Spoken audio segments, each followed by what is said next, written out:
And then I'm going to my work. Then, I'm not driving, it's just only my granddaughter.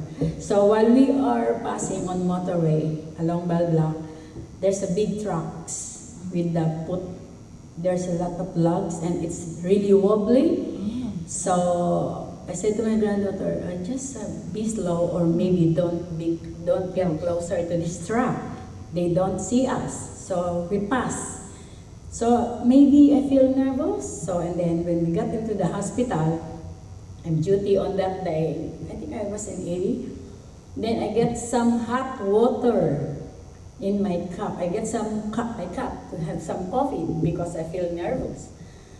So this is a God's protection. And then when I get some hot water in the staff room, in my cup I fill up some hot water, and then I pour out.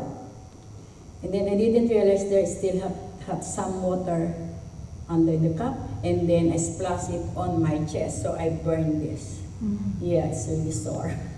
But still, I am in duty on that day. So you went to ED yourself? Yeah, just a maid. Sorted out. Yeah, so this is like, I think this is God's protection for me, because that day I feel anxiety, and then we have a toolbox meeting after that. So I am really in a hurry up.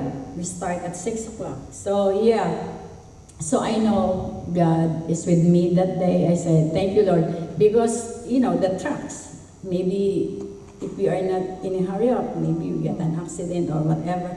So it's really, I thank God, praise God, just because they give us safety to go to the hospital, and to have some work. Yeah, so I really praise God. Thank you, Lord, for the guidance and protection. Yeah, so Did you go home after that? Or no, still not, work? no, not ACC. My boss told me it's not ACC. Yeah, but it's alright. Yeah, I know. Yeah, really God was there for me. The Holy Spirit, yes. I said, thank you, Lord, for helping. Yeah, because I know you don't know what will happen really everyday life. Yeah. So praise God. Thank you to God be the glory. Amen. But it's good it's not on the face.